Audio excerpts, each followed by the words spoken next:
subscribe now and press the bell icon. Never miss an update.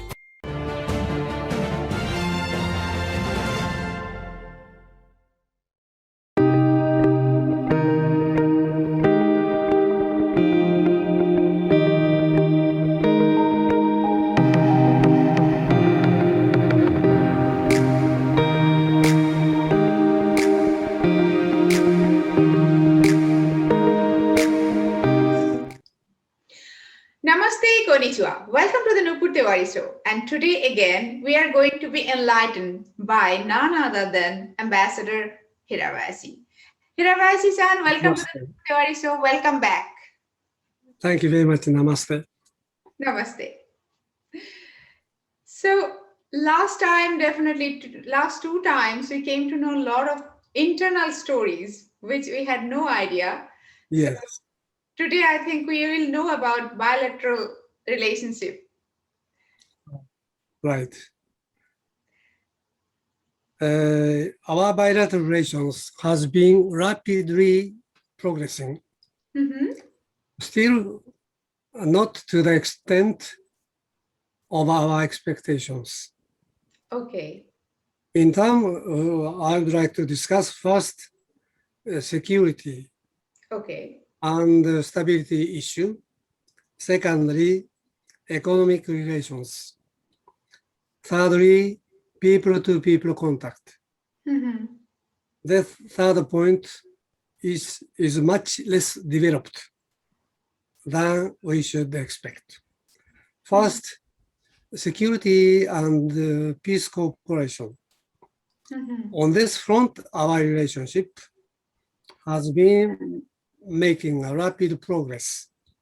First, on bilateral basis, like security dialogue from the prime ministers, the foreign ministers, defense ministers, including what we call 2+2 meeting. The meeting between one foreign ministry, the external affairs ministry, and defense ministries of both nations. So 2 ministers from each side are participating to discuss many issues relating to our security. 2+2 meeting. We have such a meeting with the United States, with Australia, with the UK, with France, now with India. Okay. This is very important symbolically and substantively. So Japan doesn't have that meeting with India yet? No, we have. You have, okay, we have. Yes, we have now. And within this framework, both countries have promoted joint naval exercise, Malabar, bilaterally, and now including Australia and US, Malabar, enlarged Malabar within the framework of Quad, 4-party meeting, US, India, Australia, and Japan. So naval exercise is now conducted bilaterally. Secondly, within the Quad, 4-party exercise. Now, recently, UK joined this exercise. France has joined. Maybe Germany may be joining in a very near future. So this security cooperation between Japan and India within the framework of Quad now going to develop, engaging major European powers. Okay, that's a very nice thing. And of course, we shouldn't forget Southeast Asian countries, 10 ASEAN countries, which are faced with some threat of China. The others are cooperating or being assisted by China, like Cambodia, Laos. But Vietnam, the Philippines, Indonesia, especially, they are very concerned with the expansionism of China into South China Sea. They want to keep a sort of neutrality between the major powers.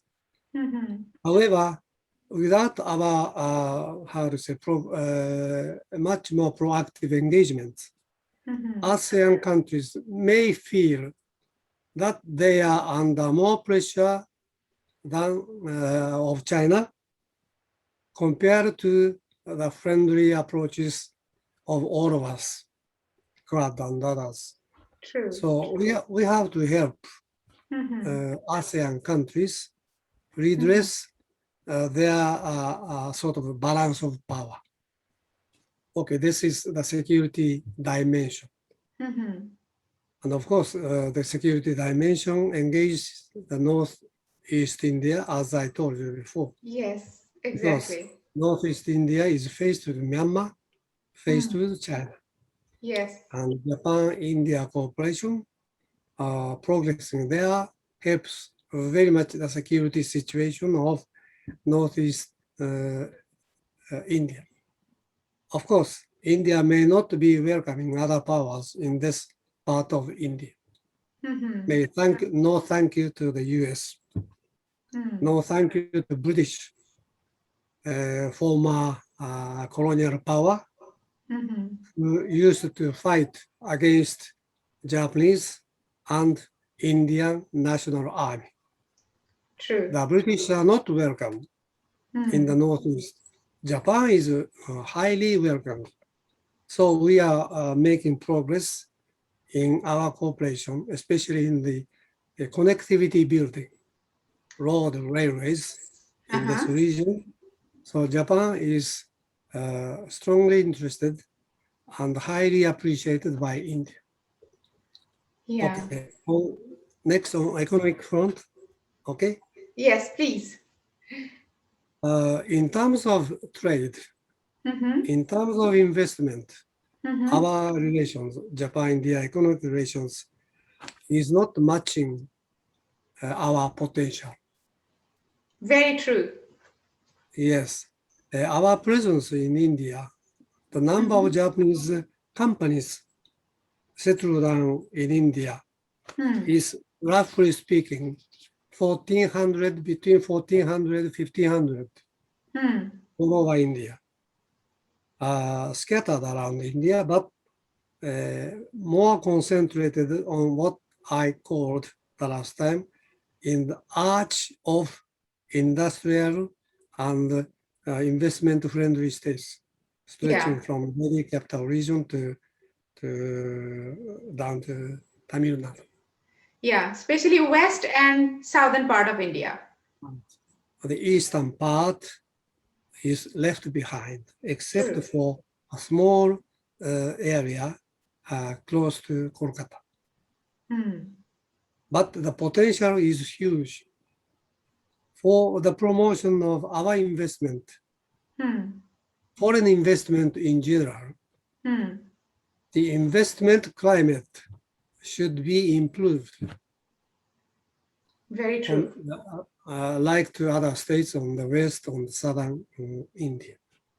So the West Bengal, Bihar, Odisha, they have to make much more efforts to attract foreign investment, including Japanese investment. Then the disparity of development between such progressive states on the west and south and less progressive states on the eastern side will be reduced.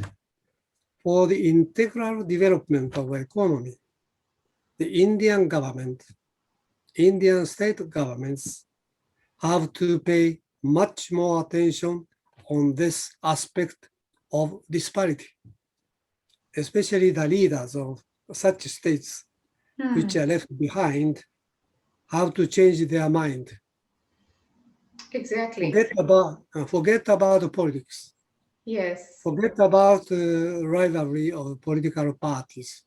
Yes. Think about the people. Huh? Think about the people's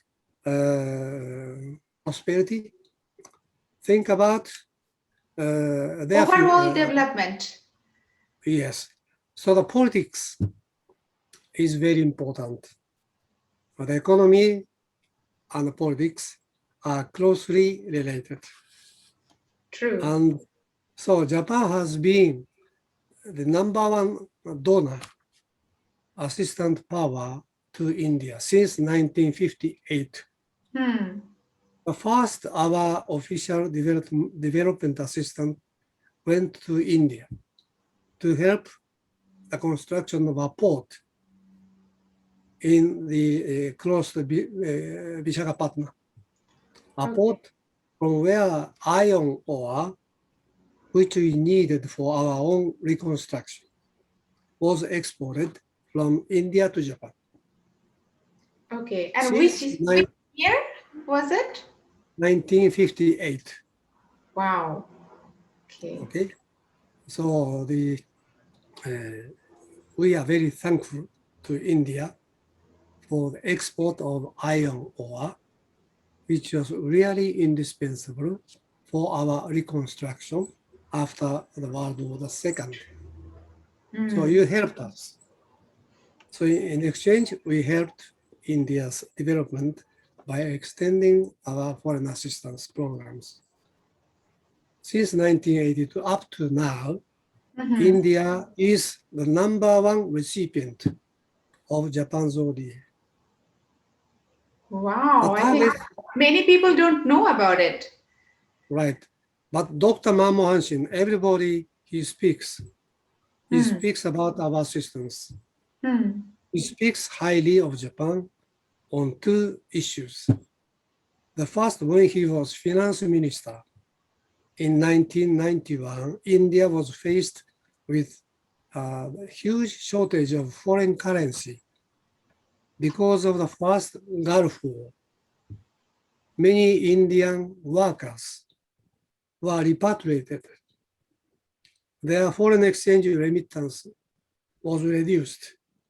On the other hand, the price of oil, because of the war, was so highly heightened.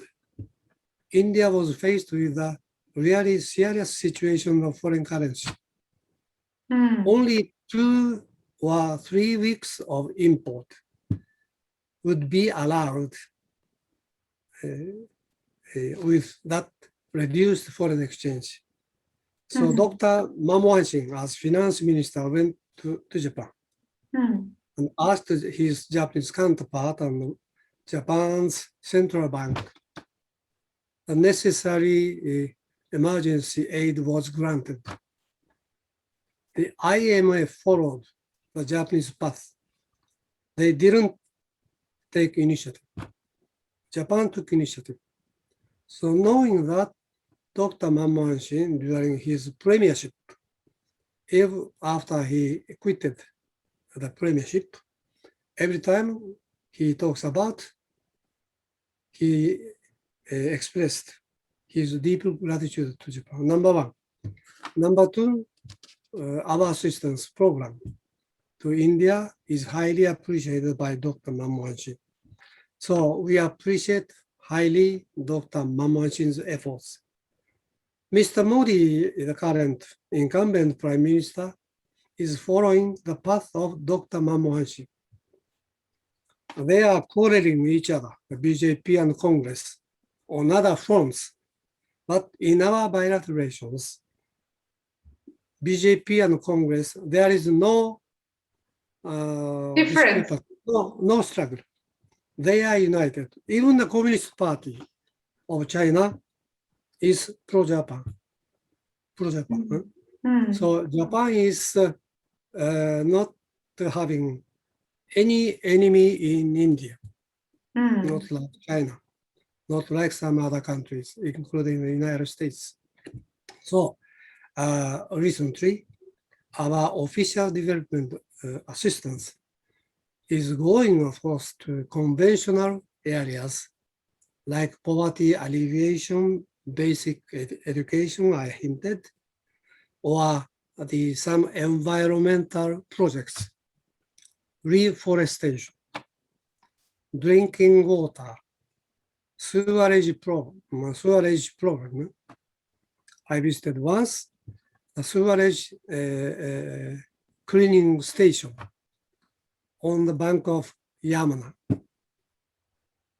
However, because of the speed of contamination is so rapid, our assistance or other countries' assistance are not sufficient. We have to do much more. So environmental issues. But much more recently, we are concentrating on the connectivity within India or between India and foreign countries. Within India, the most successful story is Delhi metro system. Yes. You know, you are riding Yes. every day, maybe. Okay, it's the Japanese system. Yes. The equipments consist of various equipments produced in India, produced in South Korea, produced in Japan, mixed. Okay. But the system is purely It's Japanese. Japanese. Punctuality, arriving at time, leaving at time. Punctuality, cleanliness. Yes. The cars are clean, Yes. and the priority to women. The first car of all the systems is reserved only to women. Japanese model. Do you know why? Why? Do you know why? Even in Tokyo Metro also. Yes, but only for rush hour during the heavy hours. Yes. Why in India? From the morning down to the last train.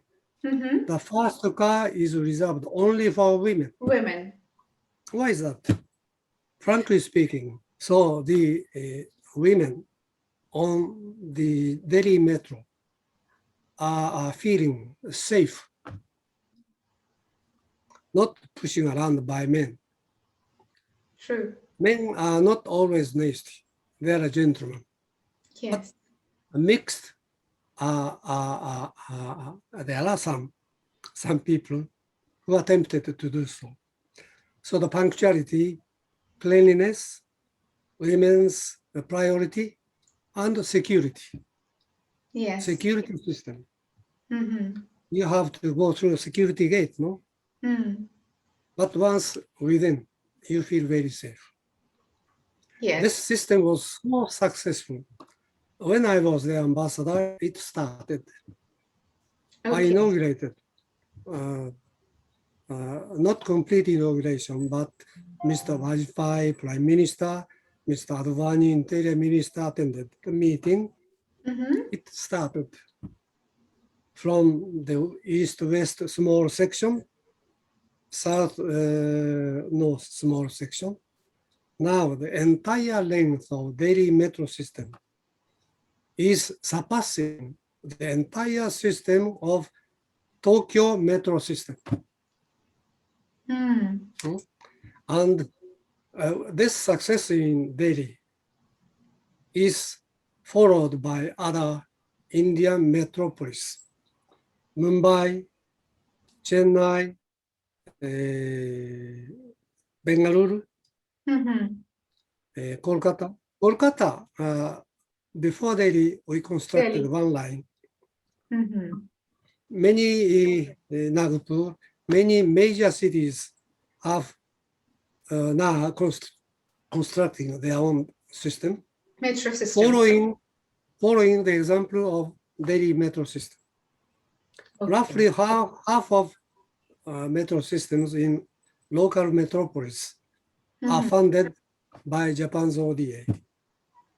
But Japan's ODA is limited, so we can't cover everything. True. So self-help of state governments is very much indispensable. True. And this is the most successful. But of course, our ODA is going to other things like road construction and electricity, especially electricity. power stations, and distribution systems, which are the basics of all economic activities. So Japan and India have been cooperating on almost all aspects of India's economic life successfully. Yes, that's true. Sadly, however, people-to-people contact Yes, are being left behind very much. Yes, very much. No? yes. And two sides are very conscious of this lack of progress. Of course, after the COVID-19 will be stabilized, people-to-people contact will be resumed. Even before that, both countries have agreed to reduce the visa restrictions on the arrival visa system. It was introduced in India and vice versa. Multiple visa, not single visa, but multiple visa for 5 years, and others have been introduced. However, let's say, compared to Chinese presence in Japan, or Japanese presence in China, your presence in Japan, or Chinese presence in India are much more or less. I would quote several examples. In 1920, the Japanese visitors visited in India about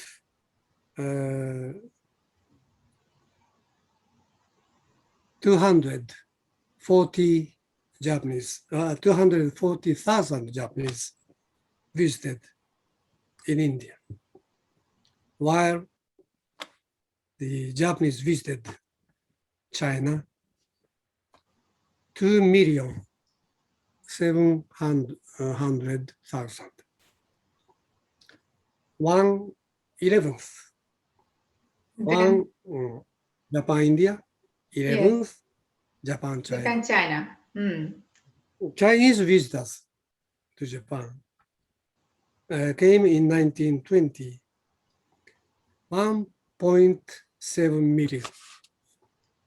Indian visitors to Japan, 27,000.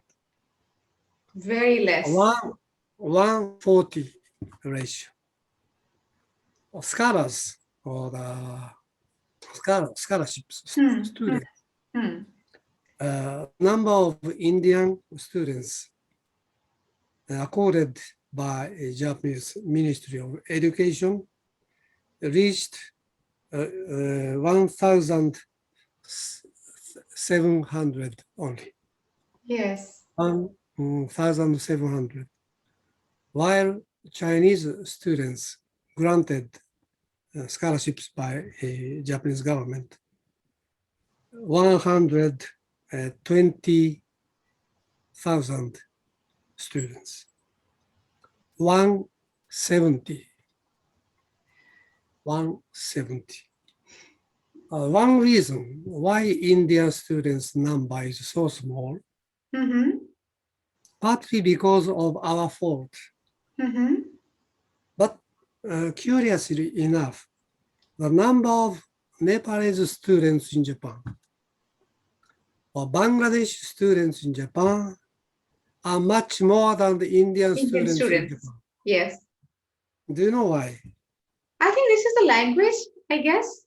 People, because of the language, I think people more, they tend to go to West America or the European country or, United Kingdom. Right. If I express my inferiority complex, India has been looking up with the United States and UK. A little much less, but Australia. Because they are more accessible to you. in terms of language, Yes. maybe in terms of, to some extent, the historical heritage, like UK, Australia. No? Japan was left behind in the mindset of the best and brightest of Indian students.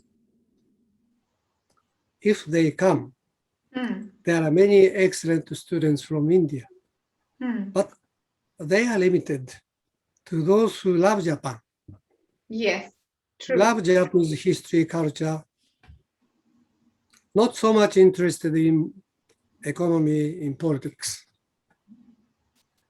Yes. For those people who are interested in economy, IT, and others, they tended to go to the United States, to UK, to Australia. Okay? Exactly.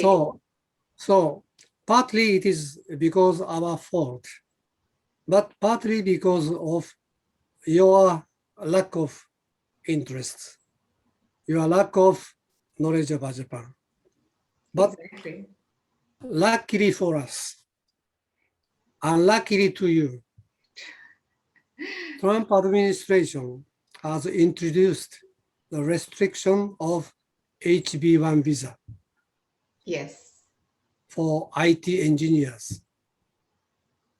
The Biden administration may be less stringent than the Trump administration. Maybe, hopefully. But to the entry of Indian top class, highly educated people is being limited by the United States. Your companies like Infosys, Tata Consultants, they are complaining about this to the United States, to your government. But it brings a luck to Japan. More people will come. Those who are left behind tend to think, how about Japan? True. Japan is an excellent manufacturing country. Yes. Formerly, they used to think Japan is lacking behind software engineering, but not so much. Japan is also developed. Yes. And the presence of Japanese companies in Bengaluru, in Mumbai, in Chennai, in Gurgaon, in terms of IT or IoTs, are so much now. They are mixed with Indian counterparts. They are working together. So Indian understanding about Japanese Potential. IT software is totally different. So they tend to look up again Japan as a possible positive destination. Here, one thing I would like to say, you are very right, definitely, very thoroughly you have studied. So that's why I have experienced the same, and I'm making many program through this channel that which are talking about Japanese scholarship. Because Indian students, Indian universities, they are not aware of Japanese scholarships. They don't know because their eyes are always to the West.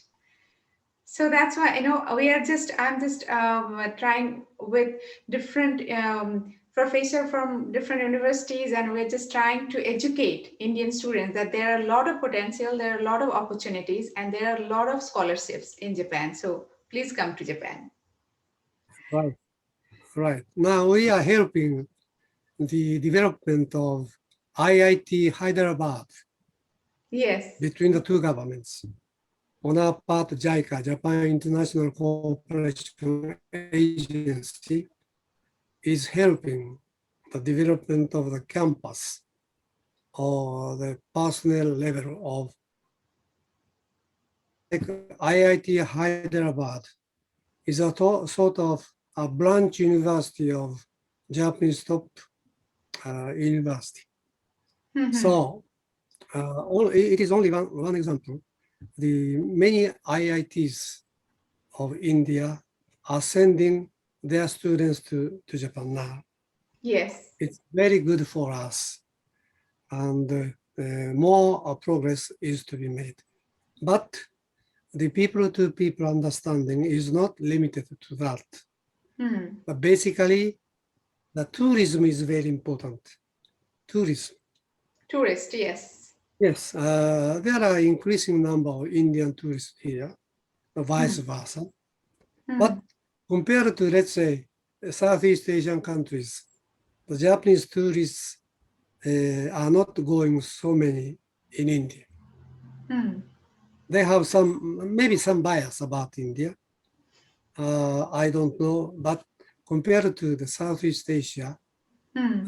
when they talk about India, Mm-hmm. they tend to think that they have to be well prepared to go to India. They are much more relaxed when they go to the Philippines, Thailand, Indonesia. But when it comes to India, their image that India may be a little bit more difficult place. So they have to be much more well prepared. So this sort of had a bias or outdated thinking has to be improved by our education, by the promotion efforts from India, from us, everything. Hmm. And tourism is very important. Very And important. of course, the exchange of parliamentarians, the members of parliament, has to be promoted. The exchange of state governments and Japanese prefectural governments Hmm. are to be promoted. We have many prefectures, Yes. not only Tokyo, but Osaka, Kanagawa, Yokohama, Kobe, Fukuoka, or Matsue, many others are having the sister cities, sister state agreements, Yes. Hiroshima, Yes. and many others. Mm-hmm. So we have to promote the people-to-people contact in all aspects. In that sense, we have to do much more. And after COVID-19 will be stabilized, I Yes. think our efforts have to resume. True. The next time, it is Prime Minister Suga's turn to visit India. Yeah. The last time Abe's visit to India, Assam, was cancelled Cancelled. because of the situation over there. So instead of Abe, Suga is expected to visit India. Yeah. After COVID-19, definitely. Yes, they agreed. Our governments, both governments agreed that Mm-hmm. every year we exchange the visit of prime ministers. Mm-hmm. Every year, as I Every told you. year. So this time it is the turn of the Japanese prime minister to visit India. For that, of course, COVID situation in India has to be under control. Hmm. We have to be also in the same system. Mm-hmm. Yeah. So here, Hirabayashi, I have a question. Do you think people-to-people contact, what you said, totally right? Actually, I have lived in Matsuyama, then Kitakyushu, then Fukuoka City. Now I'm in Tokyo. So, Mhm. like people-to-people, like when I was in Matsuyama, I found it very strange that people really did not know about India much, you Oh, know. So, maybe Matsuyama not. exactly. Matsue different. Matsuyama is different. I lived in Shimane Matsuyama. prefecture, totally different. Totally different. I lived in Shikoku. I'm talking about Shikoku. Yes. Yeah. So then the Kyushu also, the people, I think people have very less knowledge about India. Maybe our fault, we could not promote India that much. So I started promoting India since 2003, whatever my small way alone. So people to people contact, even I found that the Japanese companies who are in India, their spouses or their families also, they're not that much, you know, what should I say, socializing with Indians. Don't you think Right. It is Yes, happening. they have to do much better. You know, Yeah. most of the Japanese companies, home headquarters of their companies, they are very much conscious of social responsibility of the companies, Mhm. working for environment, Mhm. working for the alleviation of poverty in the host countries, everything, all the scholarships. Mhm. The headquarters, they know. Okay. They are doing increasingly a better job. Mhm. However, in that sense, I'm very sorry that India is a little bit left behind Mm. compared to Southeast Asian countries, compared to China, compared to the developed countries. Mhm. So um, they have to do much more vis-a-vis India. But every year, India comes to number one as a favorable investment target. Since 4 years, since much more years, Japan Bank for International Cooperation conducts every year a sort of survey, public survey, which country you will invest next, etc. Always India comes number one as a future investment destination, as a potential investment destination. However, the news coming from India are not always positive. And not only the hygienic problems, not only, but the a little bit archaic system of regulation, and the red tape of the bureaucracy. Okay, the rules are there, but rules are applied by people who Mm. are not so much very experienced, or even the people who wants to exploit that. Mm. So there are not always success stories from Japanese ventures in India. True. I know several important failures. Tata Consultancy and NTT Docomo venture to come into India's telecommunication system. They invented a very genius method vis-a-vis consumers. They invented a second, how to say, cost system. You have to pay by seconds. Yes. Now I think so. If you spend 30 seconds by cell phone, 30 seconds.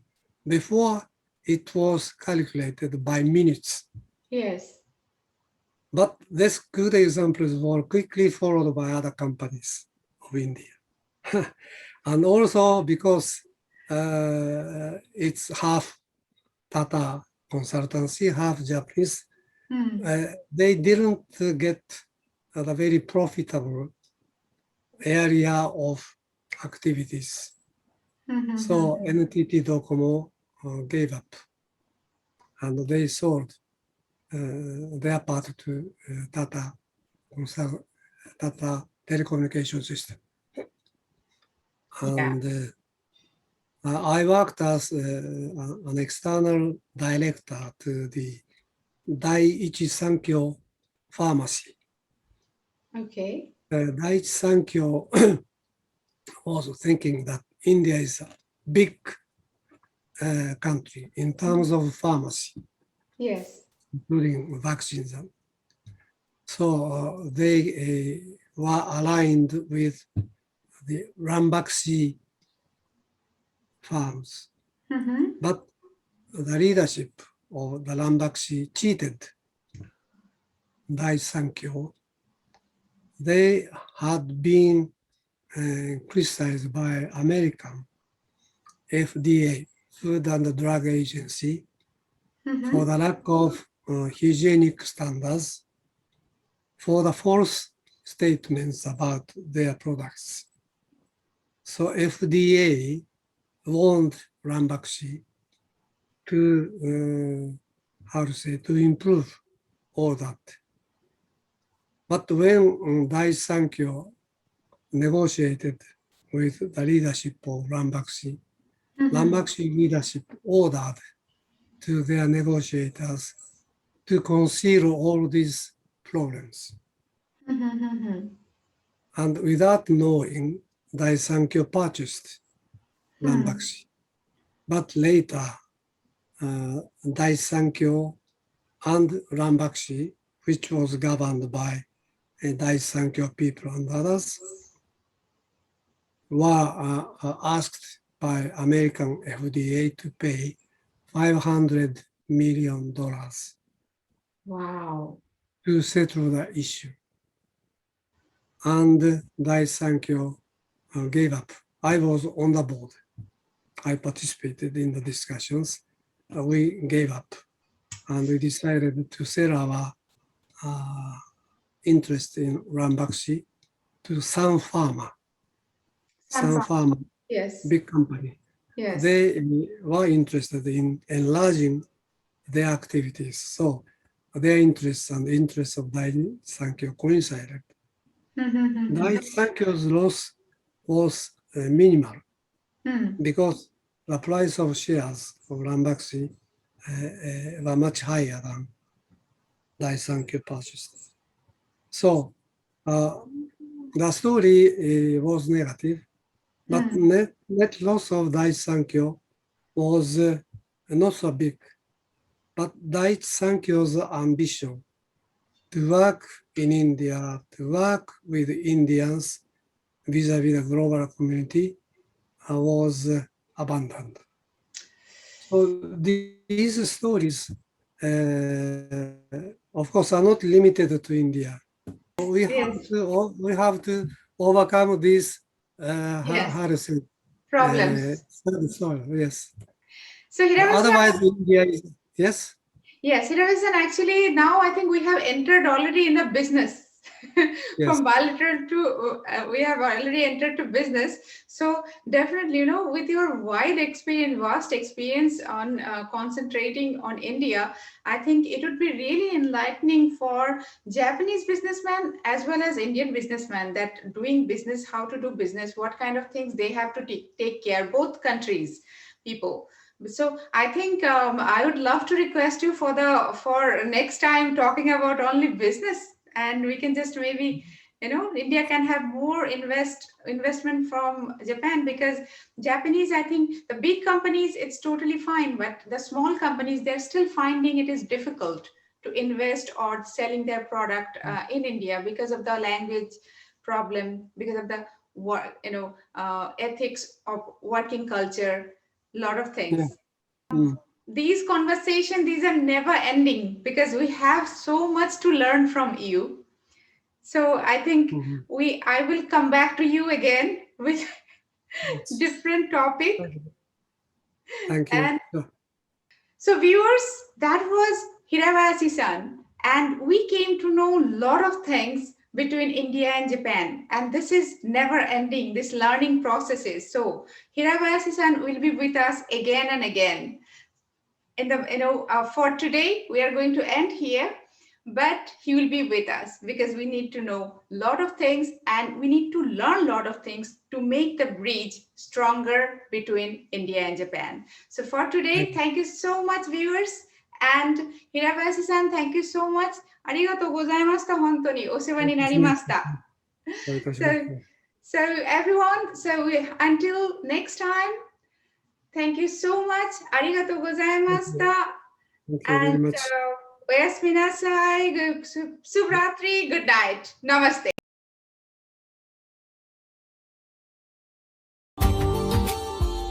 Subscribe now and press the bell icon. Never miss an update.